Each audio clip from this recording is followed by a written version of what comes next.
Student आज हम start करने वाले हैं फिनोल और सबसे पहले हम स्टार्ट करें method of preparation of phenol. तो फिनोल की प्रिपरेशन में हम पहला ले लेते हैं लेबोरेटरी मेथड्स।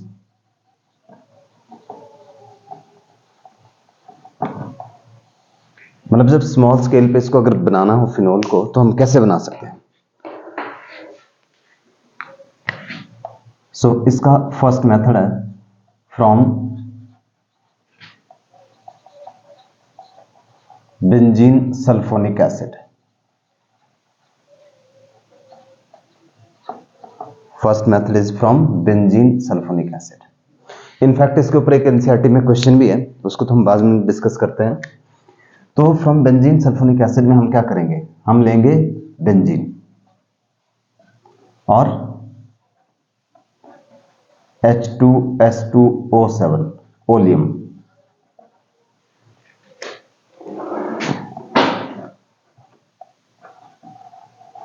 ओलियम लिया हमने, यानी हम कर रहे हैं इसकी बेंजोइलेशन। H2SO4 भी ले सकते हैं, सॉरी ओलियम लिया और हम इसकी सल्फोनेशन कर रहे हैं। गलती से जरा गलत word, this is sulphonation. Electrophilic substitution reaction है ये, और हमारे पास बन गया जी benzene sulphonic acid. This is benzene sulphonic acid. इसके अंदर हम ऐड करेंगे NaOH। तो क्या हो जाएगा, यहां से H और यहां से OH, H2O निकल गया और हमारे पास क्या बन गया,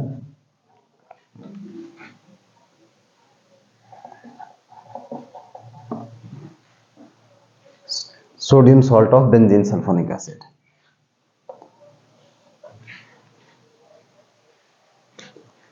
सोडियम बेंजीन सल्फोनेट।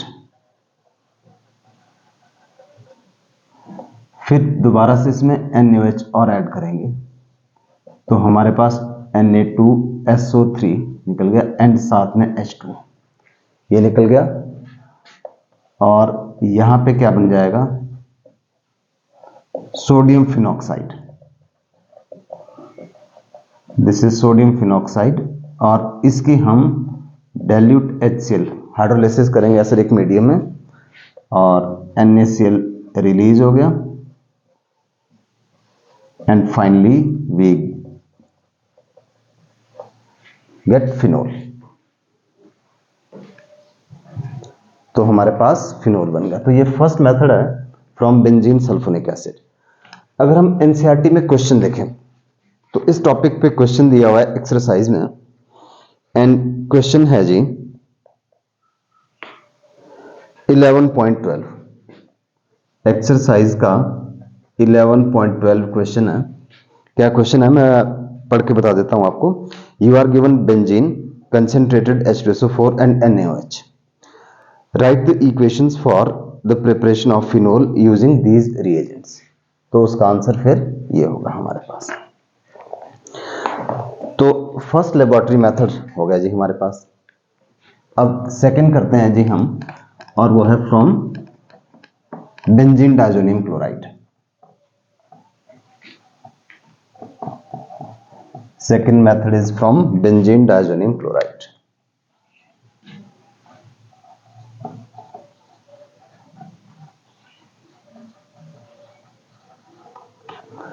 तो अगर हम बेंजीन डायज़ोनियम क्लोराइड लेते हैं,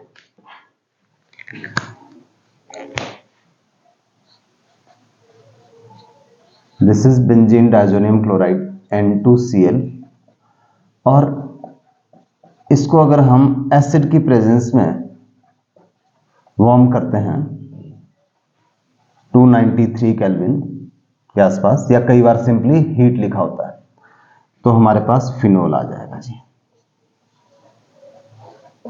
प्लस N2 प्लस HCl। और आपको याद होगा कि बेंजीन डायज़ोनियम क्लोराइड को हम कैसे बनाते हैं, हमने अमाइंस वाले टॉपिक में भी पढ़ा हुआ है। इनफैक्ट ये रिएक्शन वहां पे भी आ चुका है, और हमने हेलोएरिन्स में भी पड़ा हुआ है। तो अगर हम एनिलीन्स से स्टार्ट करना चाहते हैं तो हम डाइजोटाइजेशन करेंगे।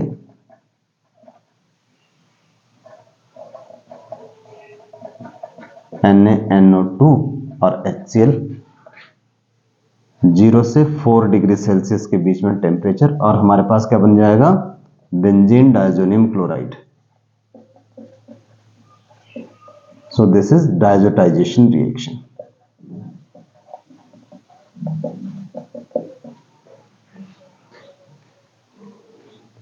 तो डाइजोटाइजेशन रिएक्शन यानी हम एनिलीन से भी फिनोल बना सकते हैं। तीसरा मेथड जो लेबोरेटरी मेथड है हमारे पास वो है जी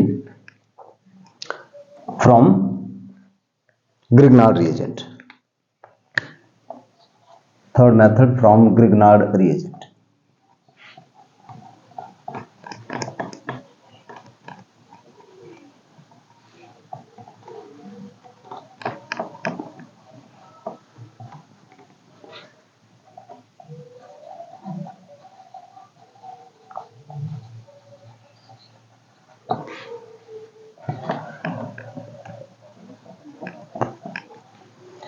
तो ग्रिग्नार्ड रिएजेंट क्या करेंगे हम, सबसे पहले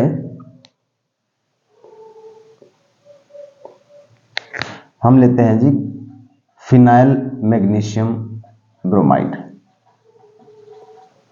और इसको एयर की प्रेजेंस में इसकी ऑक्सीडेशन करते हैं। उससे क्या बन गया हमारे पास, OMgBr बन गया हमारे पास। और एसिडिक मीडियम में इसकी करते हैं हम हाइड्रोलिसिस। जैसे हम हमेशा ही हमने पहले भी पढ़ा हुआ कि जो ग्रिग्नार्ड रिएजेंट या उसके जो कंपाउंड्स होते हैं they are mainly unstable toward moisture.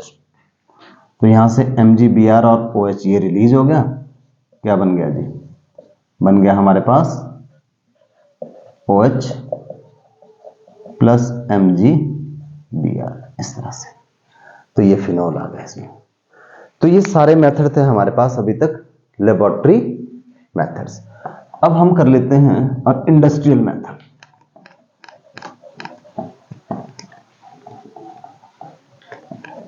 Industrial मतलब कमर्शियल मेथड जिसमें हम फिनोल को लार्ज स्केल पे बनाएंगे। तो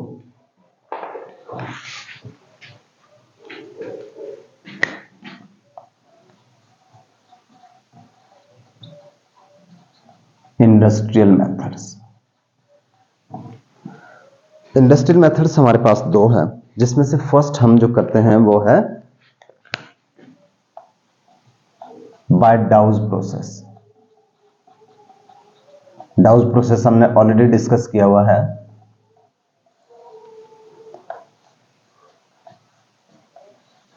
अगर हमने क्लोरोबेंजीन ली और NaOH डाला 623 केल्विन एंड 300 एटमॉस्फेरिक प्रेशर, तो हमारे पास HCl रिलीज हुआ और सोडियम फिनॉक्साइड बना। और इसकी एसिडिफिकेशन करने पर हमारे पास फिनोल बन गया जी।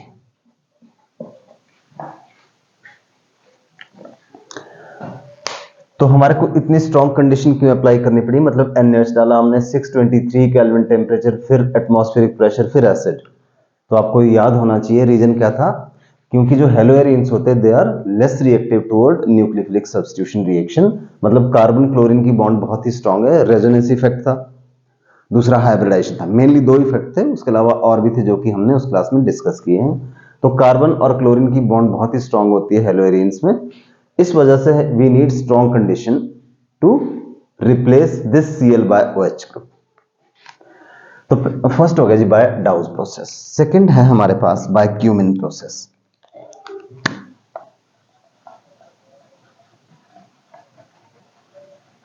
क्यूमिन प्रोसेस जो आइसोप्रोपाइल बेंजीन होती है उसको बोला जाता है cumene. This is cumene, also known as isopropyl benzene.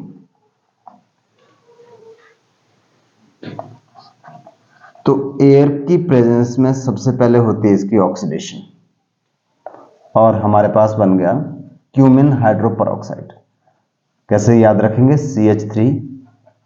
CH3 ये जो ऑक्सीजन है यहां पे आ जाएंगे बीच में, ऐसा लिख देते हैं इसको O और साथ में H, तो दिस इज क्यूमिन हाइड्रोपरऑक्साइड।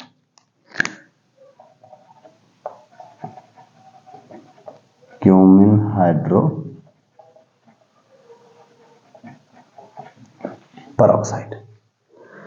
अब जब क्यूमिन हाइड्रोपरऑक्साइड हमने इसके आगे एसिडिफिकेशन की, डाइल्यूट H2SO4 और H3PO4 भी ले लेते हैं, एसिड ले लेते हैं। तो इसी को आप याद रखने के लिए ऐसा समझिएगा कि ये जो OH ग्रुप है ये कहां पे आ जाएगा? बेंजीन पे आ जाएगा और बाकी साइड में बाहर निकल जाएगा।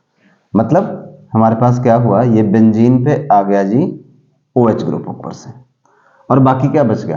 बाकी CH3CO CH3, ये हमने साइड में निकाल दिया। पर अब ना तो यहाँ पे कार्बन की वैलेंसी पूरी हो रही ना ऑक्सीजन की, तो हम डबल बॉन्ड लगा देते हैं, यानी इसमें हमारे पास एसीटोन भी सफिशिएंट अमाउंट में बन जाता है। तो इसको बोलते हैं हम बायक्यूमिन प्रोसेस। और जो ये क्यूमिन है ये कैसे बना सकते हैं हम, तो वो भी देख लेते हैं कि किन किन मेथड से हम बना सकते हैं प्रिपरेशन ऑफ क्यूमिन। इसके ऊपर नीट में क्वेश्चन आया, उसको भी अभी डिस्कस कर लेते हैं। किस टाइप का क्वेश्चन आया हुआ है?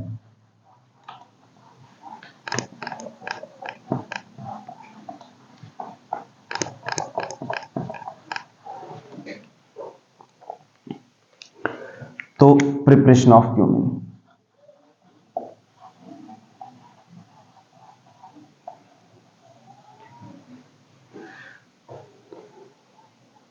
प्रिपरेशन ऑफ क्यूमिन, तो इसके लिए जो हमारे पास रिएक्शन है that is Friedel craft alkylation. Friedel craft alkylation से हम इसको बना सकते हैं। कैसे जी? तो बेंजीन लेंगे हम, और क्या क्या ले सकते हैं हम? बहुत सारे रिएजेंट।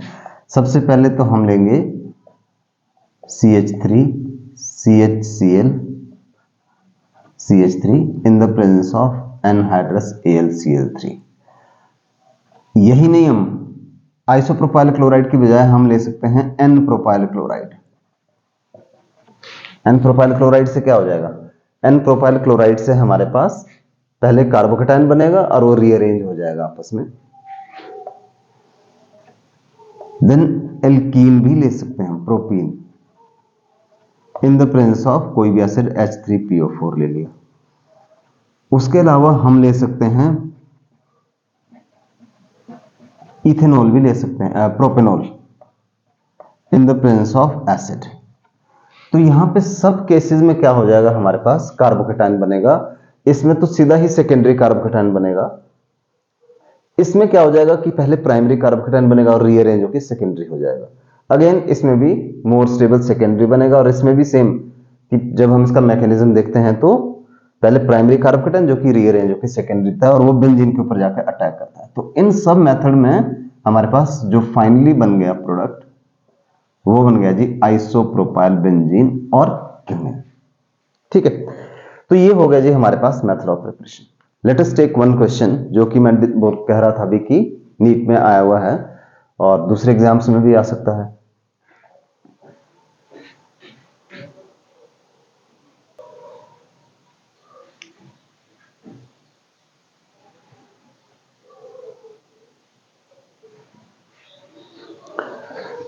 तो ये क्वेश्चन आया हुआ है और नीट 2018 में इसमें क्या पूछा हुआ है कि आइडेंटिफाई PQR। हमारे पास ऑप्शन दी हुई है तो मैंने लिखी नहीं ऑप्शन, तो क्या होगा?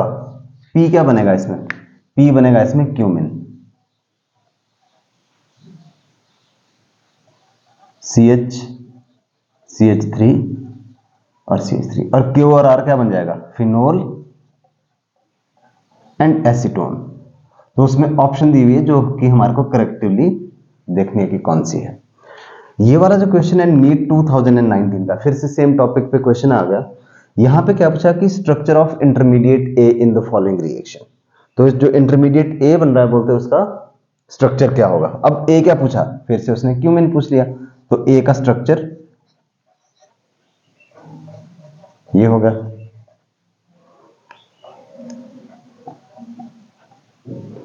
ऐसे दिखा देते हैं इधर को। यहां पे उसने इसमें क्या होगा, क्यूमेन हाइड्रोपरऑक्साइड। अच्छा, तो दिस इज क्यूमेन हाइड्रोपरऑक्साइड, यहां पे उसने ये पूछ लिया है जी। यहां पे उसने बीच वाला नहीं पूछा, थोड़ा सा चेंज कर दिया उसी क्वेश्चन को। तो दिस इज क्यूमेन हाइड्रोपरऑक्साइड, फिर जब इसकी हाइड्रोलिसिस करेंगे आगे, यहां पे पी पूछा हुआ है, यानी बेंजीन से हमने फ्रिडलक्राफ्ट एल्काइलेशन यूज की, क्यूमेन बना, फिर उसकी हाइड्रोलिसिस ऑक्सीडेशन की, तो क्यूमेन हाइड्रोपरऑक्साइड, जिसके बारे में उसने कोई क्वेश्चन नहीं पूछा हुआ है, बट यहां पे उसने ये पूछ लिया। तो ये मेथड ऑफ प्रिपरेशन के ऊपर हमारे क्वेश्चंस हो गए, 2 क्वेश्चन जो हमने डिस्कस किए। अब देखते हैं आगे और इनकी फिजिकल प्रॉपर्टी। फिजिकल प्रॉपर्टी में 2 ही मेन होती है हमारे पास, जिसमें से पहला है जी बॉइलिंग पॉइंट और दूसरा होता है सॉल्युबिलिटी। तो बॉइलिंग पॉइंट की बात करें अगर हम,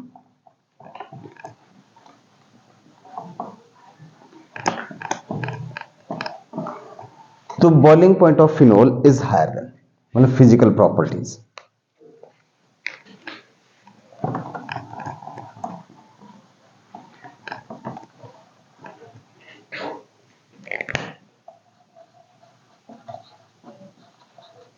फिजिकल प्रॉपर्टीज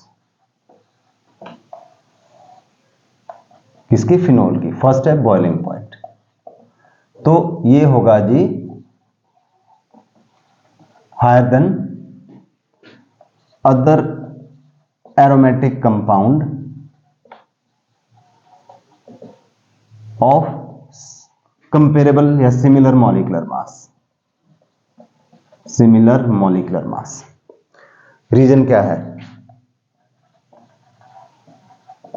रीजन है हाइड्रोजन बॉन्डिंग।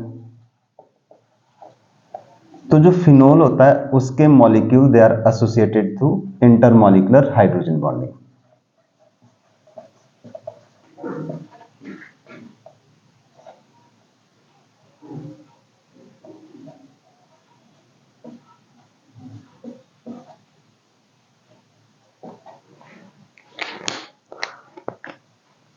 तो इस वजह से उनका जो है वो बॉइलिंग पॉइंट हायर है than other hydrocarbon of comparable molecular masses.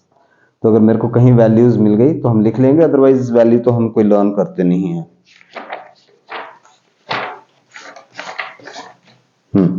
जैसे बेंजीन की बात करें अगर हम, तो इसका जो बॉइलिंग पॉइंट है it is 353 kelvin. Chlorobenzene C6H5Cl, तो उसका बॉइलिंग पॉइंट 405 हो जाएगा। पर जो इसका है फिनोल का, इसका है 455। तो ये हो गया जी फर्स्ट फिजिकल प्रॉपर्टी हमारी। सेकंड होता है सॉल्युबिलिटी।